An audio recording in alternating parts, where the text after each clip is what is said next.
Pour la première fois, Paris organise sa journée sans voiture. Entre 11 h et 18 h, tous les véhicules motorisés seront interdits dans le centre de la capitale et dans les bois de Boulogne et de Vincennes, à l'exception bien sûr des véhicules de police, de secours ou encore des taxis. Tout cela pour nous apprendre à nous passer de notre voiture. Alors, où en est-on dans ce domaine? Ce soir, c'est Franck Hédard qui répond à toutes vos questions. Et à la première d'entre elles, Franck, quels sont les moyens de transport les plus utilisés? Alors Nathalie, pour les déplacements quotidiens, impossible de se passer de sa voiture qui reste, on va le voir, notre moyen de locomotion favori devant la marche, l'autobus, le vélo et le métro. Très largement. La voiture est souvent incontournable en province où les transports en commun sont moins développés. C'est souvent le cas. Alors 78% des provinciaux utilisent leur voiture. C'est 2 fois plus que les franciliens. Mais plusieurs études, Nathalie, montrent que nous utilisons de moins en moins notre voiture. En moyenne, l'an dernier, nous avons parcouru 17 895 km contre 19 111 en 2008. Très bien, des efforts fournis donc. L'autopartage et le covoiturage sont-ils dans l'air du temps? Oui. Autopartage et covoiturage pour des trajets en ville. Ces pratiques se développent, évidemment. Alors d'abord pour des raisons économiques et pratiques, et en dernier lieu pour des motivations écologiques.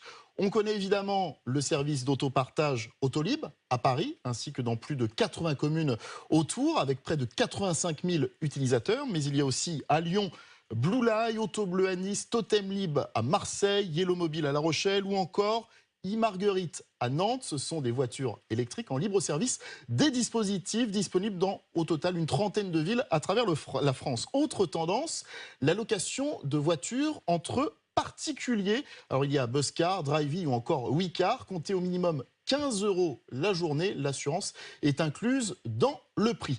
Pour se rendre au travail ou faire de courts trajets quotidiens, Idevroom, Waze Up et Citigo, le passager et le conducteur se mettent d'accord sur un tarif en fonction du nombre de kilomètres à parcourir et puis de la durée du trajet. Le but, naturellement, c'est de partager les frais, compter entre 5 et 50 centimes par kilomètre. Dans le même genre, il y a Blablacar pour des trajets un peu plus longs peut-être.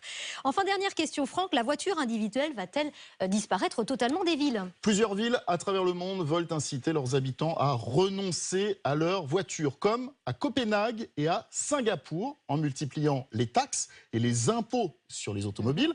D'autres villes, comme Hambourg en Allemagne d'ici 20 ans, ou encore Helsinki en Finlande d'ici 10 ans, veulent rendre la voiture individuelle inutile, en renforçant les offres de transport en commun, les modes de transport alternatifs comme le vélo, les véhicules électriques ou encore le covoiturage. Eh oui, évidemment. Merci beaucoup Franck. En France, on n'y est pas tout à fait encore.